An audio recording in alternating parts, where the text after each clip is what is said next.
de agora estamos gravando, né, essa aula de geografia, né? Estamos falando inicialmente sobre a data de hoje, que é o dia 13 de maio de 2022, né? Nesta data se comemora, se registra o registro da abolição da escravatura, que se deu no ano de 1888. E eu trouxe aqui alguns livros para enriquecer um pouco a nossa discussão, certo? O primeiro deles que eu gostaria de citar é Quarto de Despejo, né, da Carolina Maria de Jesus. Gente, esse livro aqui está sendo tão discutido no Brasil ultimamente, né? Porque é a história de uma mulher que mora com os filhos, ela cria os filhos, numa favela, numa comunidade de São Paulo, certo? E ela relata todo isso, exatamente, Maria Rita. E ela relata toda a dureza da vida dela como catadora de papelão, que ela exercia esse ofício, né, lá em São Paulo. Então ela convive com a fome, ela convive com a miséria, ela convive com a discriminação e ela convive também com uma sociedade bastante desigual, né? E ela relata as dificuldades dela como mãe e mulher negra. É muito interessante esse livro, né? Vocês podem depois dar uma olhada, ele deve estar em domínio público, acredito eu, né? Certo? Outro livro que eu queria trazer para vocês pensarem um pouquinho sobre esse tema, né, gente? Eu acho que a leitura é uma forma de a gente expandir nossa visão de mundo. É esse livro aqui, ó, chamado justamente Escravidão, do escritor Laurentino Gomes. Tá? Ele é também muito famoso, né? Quem acompanha o mundo dos livros sabe que ele, por exemplo, escreveu o livro 1822, 1889, 1808, que são livros sobre esses anos que marcam a história do Brasil, né? 1808 é a vinda da família real, 22 a nossa independência política de Portugal e em 89 a nossa proclamação da República. Mas este livro ele trata de maneira muito cruel a escravidão, né? Porque ele é um jornalista e ele faz um trabalho investigativo daquela época, né? Por exemplo, os tubarões, pessoal, do Oceano Atlântico, eles mudavam as suas rotas para pegar, abocanhar os cadáveres de pessoas negras que vinham nos navios tumbeiros, né? Nos navios que transportavam os escravizados da África, onde eles eram presos de uma forma muito violenta e vendidos, né? Traziam essas pessoas negras na condição de escravizadas para o Brasil. E nesses navios a condição de vida, enfim, de resistência na viagem era muito, muito precária, né? Então, muitas doenças, escorbuto, por exemplo, uma doença que nos remete à parte nutricional, né? Aconteciam corriqueiramente, né? Então, assim, muitas pessoas morriam na viagem, né? E os corpos eram jogados, né? Jogados como lixo mesmo, né? No oceano. E muitos tubarões, portanto, mudavam sua rota para se alimentar desses cadáveres, né? Quanto que foi cruel, desde o princípio, o movimento da escravidão, esse sistema que nos deixou essa marca, né? Essa chaga, esse problema até hoje. E tem o volume 2 também, ó. Deixa eu colocar aqui. Tem o volume 2, eu tenho esses dois volumes, ele vai lançar o terceiro esse ano, muito bom. Certo?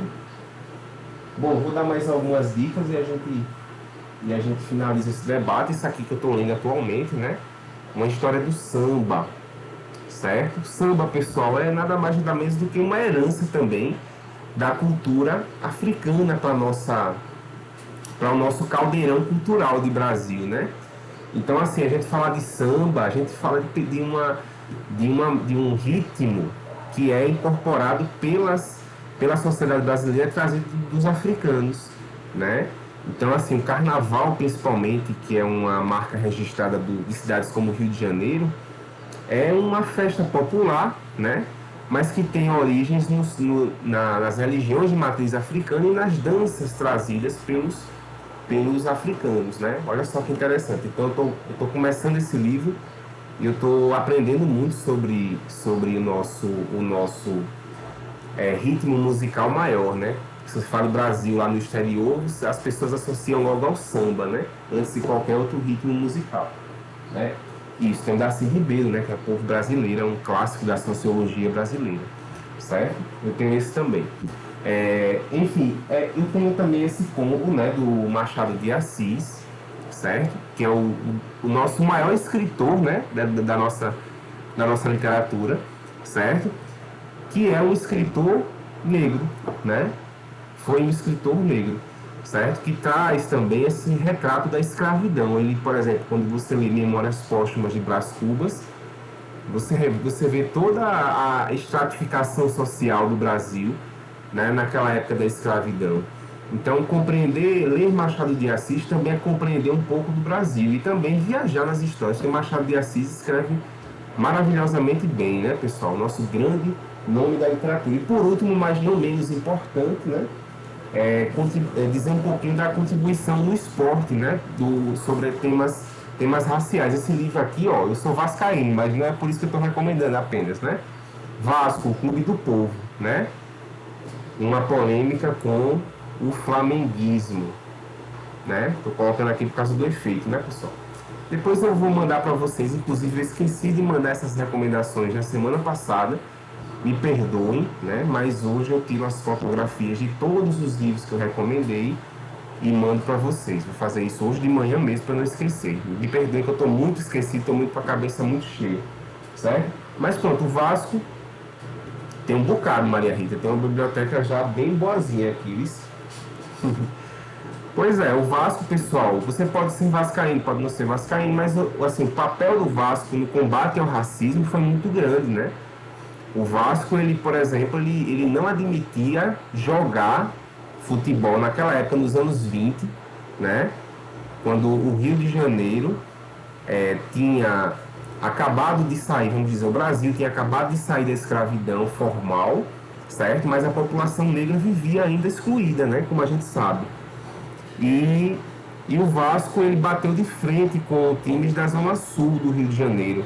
Você vai no Rio de Janeiro e você vê a Zona Norte, onde está o Vasco, por exemplo, é uma região do Rio de Janeiro mais popular. O estádio do Vasco, que é o estádio de São Januário, é um estádio rodeado de comunidades, né, de favelas. Ou seja, é um lugar realmente muito de pessoas pobres, né?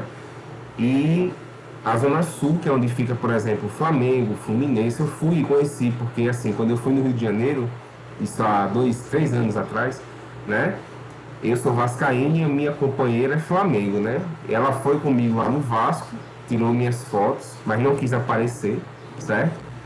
E aí eu tive que fazer a mesma coisa, né? Eu fui lá na sede do Flamengo com ela, porque ela queria tirar foto e tal, porque a família dela é toda flamenguista. Tirei a foto dela lá com a estátua do Zico, né? Mas assim, o Flamengo ele fica no Leblon. O Leblon é uma zona muito rica do Rio de Janeiro. Você só vê casarões, né? O Jockey Clube fica lá também próximo, a Lagoa Rodrigo de Freitas, enfim. O Flamengo hoje é o time que tem mais torcida no Brasil, né? Mas no começo da história, o Vasco foi quem colocou, né, a pauta popular na discussão do futebol, porque o Vasco ele rejeitou excluir, melhor dizendo, negros, pobres, Ô, analfabetos e operários. Diga. o senhor quer a realidade? Hoje em dia o Vasco só sabe que o Magogo Flamengo. Só diga o quê? Hoje em dia o Vasco só sabe que o Magogo Flamengo. Hoje em dia tá muito ruim, né? Mas vai melhorar, quem sabe aí, vai melhorar em breve. Hoje em dia tá fraco, realmente tá desanimador. Meteu essa, né? Realmente hoje em dia fazer o quê, né? O Vasco na segunda divisão.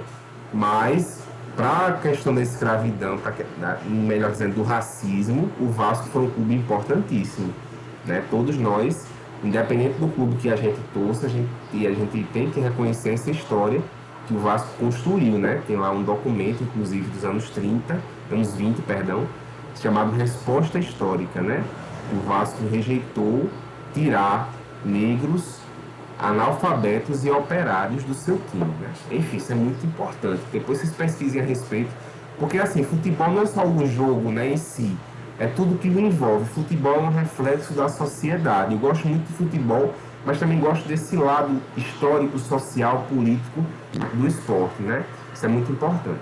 Certo, meus caros? Então eu queria lançar esse debate aí que vocês procurem se informar sempre, né? Ler sempre esses livros, porque eu acredito que quem lê, como eu falei, vai além, né? Quem fica só, se a gente ficar só nas redes sociais, se a gente ficar só no Zap Zap, né? A gente vai ficar, digamos assim, sem criticidade. A gente vai assimilar muita fake news também, porque muito, infelizmente, tem muito disso, né? E os livros, eles te possibilitam muito mais. Certo? Deixa eu ver aqui as mensagens. Que sonho, parabéns, pessoal. Obrigado, Maria Henrique. Mas você também vai nesse caminho. Daqui uns dias você vai montar uma biblioteca grande também, se não já tiver, né? Tinha que ser Vasco, Vasco história mais bonita do futebol. União Flasco, aí já é outra história. Certo? E realmente o Vasco é muita história. Vamos lá. Pois bem, meus caros, dito isso, né? Vai sim. Então, dito isso, a gente vai apresentar, portanto, a continuação e vamos finalizar hoje, né, o tema dos Estados Unidos da América. Lembrem-se que na semana passada nós falamos um pouquinho da parte histórica, né? Nós abordamos o quanto que esse país foi influenciado, né, por movimentos ideológicos, né? Falamos do Destino Manifesto, falamos de doutrinas como a doutrina Monroe, certo? Conseguem ver essa tela? Conseguem ver aí? Sim. Beleza. Então vamos lá, né? Aqui está o mapa dos Estados Unidos, já falamos um pouquinho desse mapa na semana passada, né? Importante destacar o que aqui, o que a gente tem que entender, né? De ideia central. Os Estados Unidos, hoje, pela sua configuração territorial. Oi, quem gostaria de falar? Bom dia, professor. Desculpa o atraso aqui, viu? Opa, bom dia. Sem problema, seja bem-vindo, Anderson. Então, pessoal, os Estados Unidos, o que, é que a gente tem que entender, né? Esse território não nasceu desse tamanho, ele nasceu muito menor, certo? Vocês podem colocar aqui, entender aqui, que os Estados Unidos hoje, eles apresentam, eles vão do Atlântico ao Pacífico, né? Eles têm acesso às duas costas, Atlântico, na costa leste, e o Pacífico na costa oeste, certo? E como é que os Estados Unidos, economicamente, né, eles se organizaram? Vamos entender isso? Hoje o nosso foco é na economia e na formação, na expansão urbana dos Estados Unidos, tá certo? Deixa eu baixar daqui um pouquinho do documento, certo? Então a gente vai compreender que existem cinturões econômicos nos Estados Unidos, certo? O que são cinturões, pessoal? São grandes áreas que possuíram o seu desenvolvimento econômico por meio de certas atividades econômicas, né? Tiveram características comuns no seu desenvolvimento econômico. Esses são os cinturões. E o grande cinturão que nós podemos destacar em primeiro plano é o Manufacturing Belt, ou seja, o cinturão da manufatura, certo? Então, o cinturão da manufatura, ele compreende, pessoal, as primeiras áreas de produção manufatureira e depois industrial dos Estados Unidos, certo? Então, cinturão da manufatura, coloquei aqui para vocês, certo? Porque algumas pessoas também realmente têm dificuldade em inglês, né? Então, para facilitar, pode usar esse termo, cinturão da manufatura, Manufacturing Belt, certo? Então, o Manufacturing Belt, pessoal, ele se organiza ali na parte leste dos Estados Unidos, onde houve as primeiras colônias que desenvolveram as primeiras atividades econômicas, né? E, coincidentemente, hoje, essas cidades, elas são centros, né? Urbanos, econômicos, políticos dos Estados Unidos da América. Entre eles, aí, Nova York, né? Nova York teve... inclusive Nova York pertenceu aos holandeses, né? Depois os Estados Unidos adquiriram esse território, mas era chamado Nova Amsterdã, né? Nova York era chamada Nova Amsterdã antigamente. Então Nova York por exemplo, a bolsa de valores dos Estados Unidos, a principal, a Nasdaq, ela se localiza em Nova York hoje, né? E a capital do país é Washington, que está aí também próximo nessa região, certo? Destacar o que também? Que nós temos uma produção industrial muito forte ali na região dos Grandes Lagos. Pessoal, qual é o país que fica acima dos Estados Unidos? Alguém sabe me dizer? Canadá. Canadá. Isso. Existem fronteiras naturais entre os Estados Unidos e o Canadá. A principal delas é a região dos Grandes Lagos, certo? Essa região que aí que vocês veem cheia de pontinhos azuis, tá certo? Eu vou colocar aqui o cursor em cima para que vocês possam localizar. Então aqui é a região chamada de Grandes Lagos, tá certo? É uma fronteira natural entre Estados Unidos e Canadá. O Canadá é o segundo maior país do mundo em termos de tamanho, de extensão territorial, mas ele é muito mais povoado na parte sul, né, do Canadá, no caso, certo? E a parte sul, portanto, é a mais dinâmica economicamente. E essa integração é fundamental para a economia dos dois países, né, Canadá e Estados Unidos, certo? Então, aí na região dos Grandes Lagos, você tem grandes indústrias, né? Indústrias, por exemplo, do ramo de carros. Detroit é uma cidade que a partir do século XX começou a ter muitas fábricas de automóveis, certo? Então aqui você tem a indústria de bens de produção, certo? Indústrias mais pesadas, essa região dos Grandes Lagos, enquanto que a parte mais para Nova York, né, Filadélfia, Baltimore, Boston, são regiões de indústrias mais leves, indústria de bens de consumo. Alguém pode me citar um bem de consumo, por exemplo? O que é um bem de consumo? O setor de alimentos? Isso, também. Nós temos os bens de consumo duráveis e os não duráveis, né? Isso. No caso, o automóvel não deixa de ser um bem de consumo, mas ele é um bem de consumo durável, né? A geladeira. Geladeira, a gente compra geladeira. É caro pra caçamba hoje, né? A geladeira, né? Você compra a geladeira, tive que comprar a minha, enfim, há um tempo atrás. E parcelei em 12 vezes, porque é muito caro o valor da geladeira. Mas você não vive comprando geladeira todo dia, toda semana, todo mês, todo ano, né? Professor, Sim. GH é mais caro que notebook. Também, né? Notebook tá um absurdo de caro, né? Enfim, tá complicado. Pode absurdo. Pois é, Eric, assim, o dólar também está muito valorizado, né, em relação ao real, então, quando vem esses produtos de fora que são importados, né, eles incidem muitas taxas, né, também de impostos e questão do dólar, inflação muito alta em tudo, né, você vai comprar hoje uma sacola no supermercado R$ 100, né, praticamente, enfim, certo? Então, a indústria... R$ 100, professor. R$ 100 coisa nenhuma. As compras aqui em casa eu quero R$ 250. Meu amigo, tá complicado. Barra de As sabão, coisas R$ 15. não. Barra de sabão, sabe aquele sabão em barra, né? IP, R$ 15. Tá difícil, né? Pra muita gente. E pra todos nós, melhor dizer, né? Pra todos nós, sem exceção. Só quem é muito, muito rico não tá sentindo, né? Enfim, a gente que é trabalhador, a gente sente todos os dias. Certo? Então, pessoal, quando a gente fala de Manufacturing Belt, cinturão da manufatura, a gente fala de uma região dinâmica do ponto de vista econômico, uma região industrial, uma região de economia muito mais... deixa eu passar esse carro pra gente lá, tá certo? Pois que acontece... Galera, a Carioca Variedades está cheia de novidades. Temos todos os tipos de acessórios para celulares, boneas, carrinhos. Vamos tentar aqui, né? Passou um carro de som aqui, Bruno, aí realmente atrapalhou, mas conseguem me ouvir bem agora? Como é que tá para vocês aí?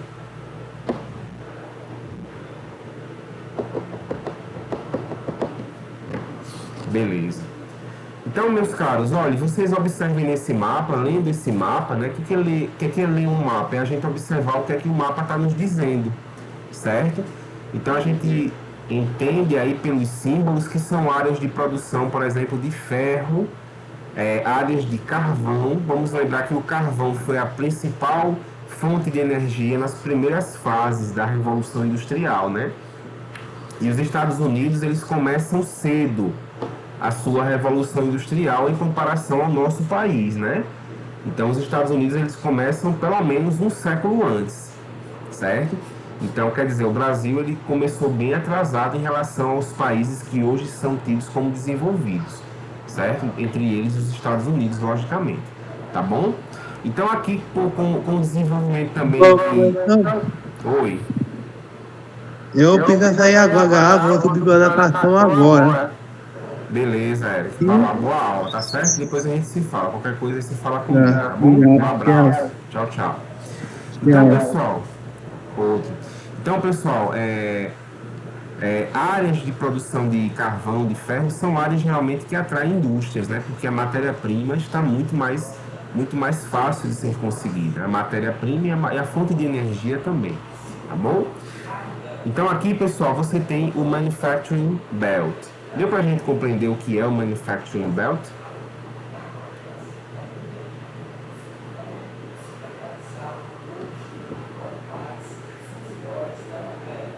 Show, beleza.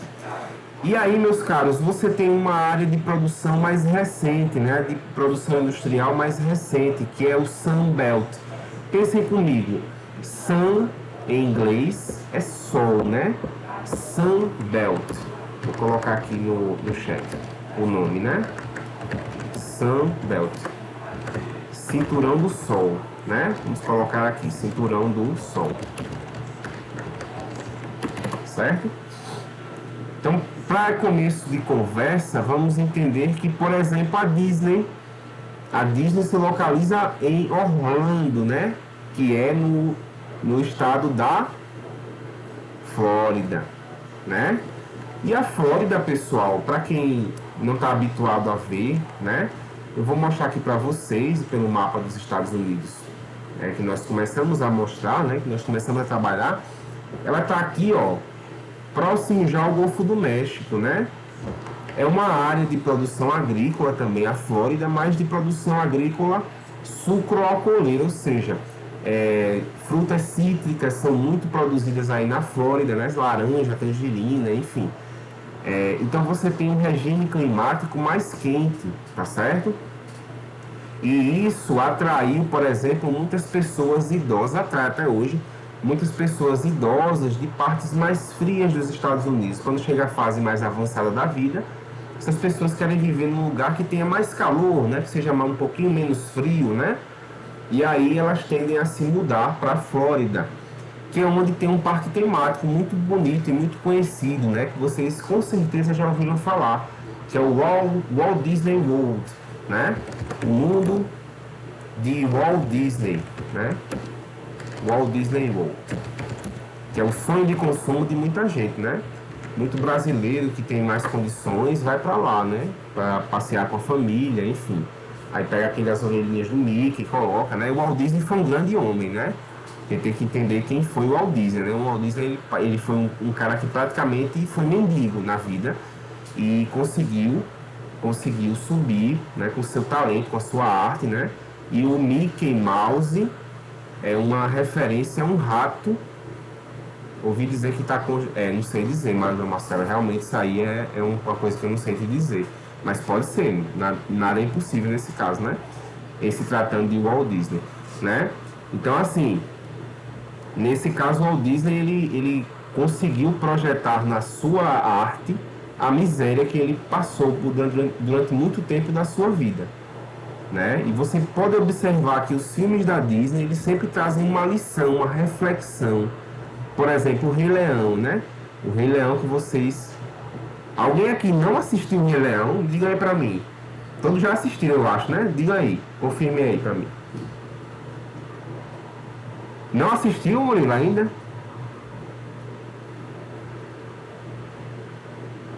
Que é isso, homem. Você tem que assistir ao Rei Leão. O Rei Leão é um filme maravilhoso, né? Traz lições sobre justiça, sobre ética, sobre governar para todos, né? Mufasa, né? Que é o pai do Simba, ele é um governante onde, na época dele, enquanto rei, as coisas iam muito bem, os animais viviam contentes, né? Alimentados e tal. E aí, quando o Mufasa é assassinado, vamos dizer, ele cai de um barranco. Eu vou ter que contar essa história, tá, Murilo? Depois você assiste, mas é uma coisa fundamental para a gente entender. Então, quer dizer, ele é assassinado pelo seu irmão Scar, né? E aí o Scar assume o poder. Com essa sede de assumir o poder, ele mata o irmão, né? Ele assume o poder e na gestão dele, os leõezinhos passam fome, os animais vivem mal, né? Ele governa só para a família dele, né? Então, assim, é um filme bastante reflexivo, é um filme maravilhoso do ponto de vista da história, da narrativa, dos personagens, Simba, Timão, Pumba, Mufasa, enfim, cara, um filme lindo, lindo, lindo, do começo ao fim, né? Então, os filmes do Walt Disney eles trazem essa reflexão, acredito eu, né? Exatamente. Acredito eu que tem muito a ver com a vida de Walt Disney, né? Porque ele saiu do lixo para o luxo, né? Ele viveu na miséria mesmo. O Mickey é um retrato da miséria. Ele vivia entre ratos, né? E fez amizade com um certo ratinho que ele se apegou por um motivo ou outro, né? Eu comprei inclusive uma biografia do Walt Disney, quero ler em breve, porque eu adorei essa história, né? Enfim, pessoal, então a Flórida faz parte do Sun Belt, são áreas de industrialização mais recente, tá certo? Então, se a Manufacturing Belt, o cinturão da manufatura, é uma área de industrialização mais antiga, já a Sun Belt é mais recente, fruto da expansão territorial dos Estados Unidos da América, beleza? Então, você tem aí, por exemplo, a Flórida, mas você tem a costa oeste dos Estados Unidos também, né? Você tem o estado da Califórnia, tá certo? Que é o estado do extremo oeste dos Estados Unidos, é um dos territórios mais recentes, lá no extremo oeste, já beirando o Oceano Pacífico, tá? E onde fica hoje a produção de tecnologia aeroespacial, a NASA, por exemplo, se instala nessa região, né? Você tem também a produção de tecnologias como as redes sociais, os programas de computador e de celular, né? Que é a região do Vale do Silício. Já ouviram falar no Vale do Silício? Alguém já ouviu falar? Pronto. Pois é, Maria Rita. Nesse caso, o Vale do Silício é uma região de inovação tecnológica. Então, as principais startups, né, que são startups? São empresas de inovação, né, que procuram sempre estar fazendo coisa nova, né? Elas se instalam nessa região lá dos Estados Unidos, certo? A Google está lá, o Instagram, o Facebook, o WhatsApp, todos estão lá, né? Então, por trás das redes sociais que nos viciam, que nos, né, sugam todos os dias, se a gente não tiver cuidado, a gente passa o dia todo nas redes sociais, e isso é muito sério, né? Por trás dessas tecnologias existem mecanismos minuciosamente desenvolvidos, né? Por exemplo, o like.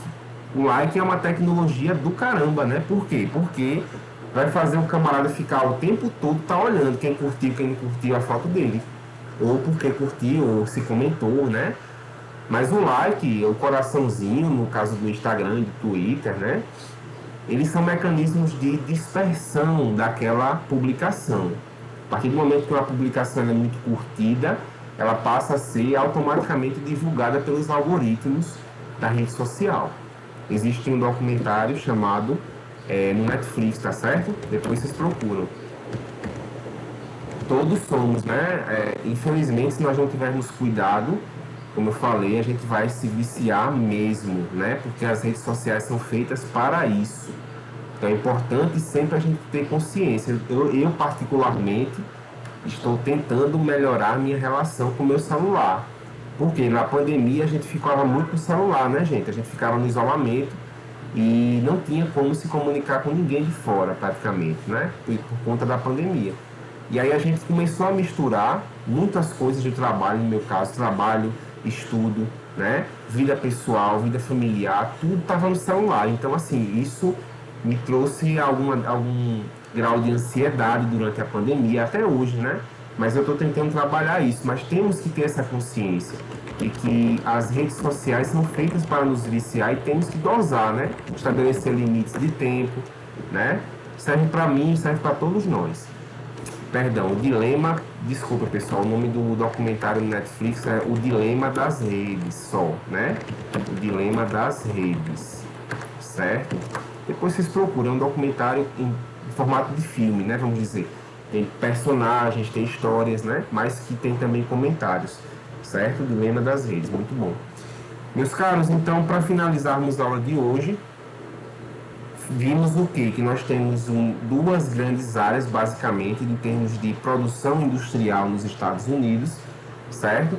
Que são, respectivamente, uma mais antiga, no caso a Manufacturing Belt, né? Eu acho tão bonito esse nome em inglês que eu gosto de falar ele em inglês, né? O cinturão da manufatura, certo?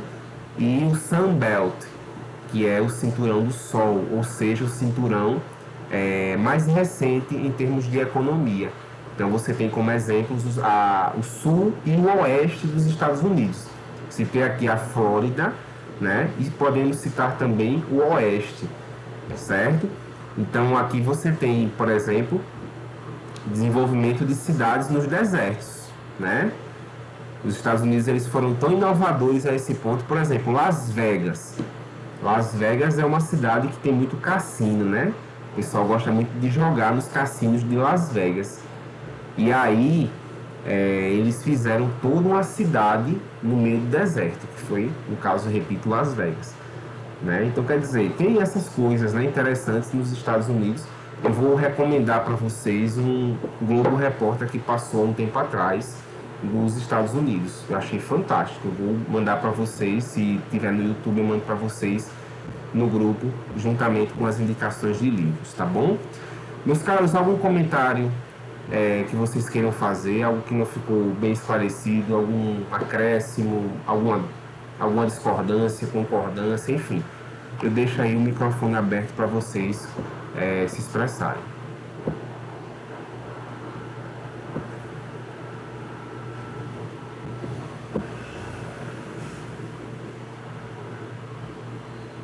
Obrigado, Bruno. Tamo junto. Vocês também fazem essa aula ser melhor. Certo, gente? Então, já que vocês... Valeu. Já que vocês estão tudo ok, eu acredito, né? Eu vou mandar para vocês o link, tá certo? Da lista de chamada, tá bem? Só um minutinho aqui que eu vou digitar aqui e mandar para vocês, rapidinho. 9h56, temos 4 minutos, eu acredito.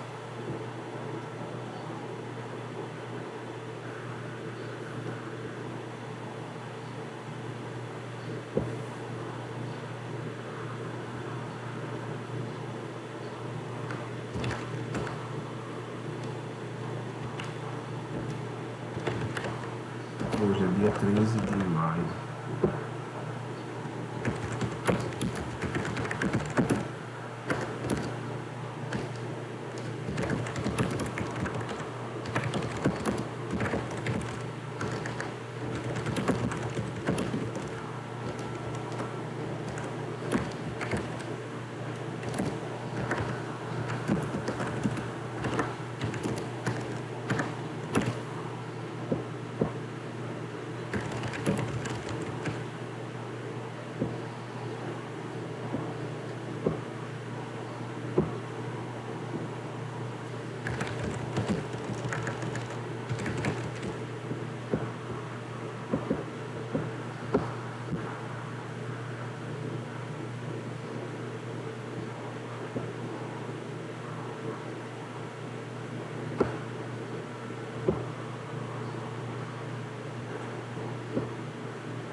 Pronto, pessoal, o link está aqui no chat, tá bom?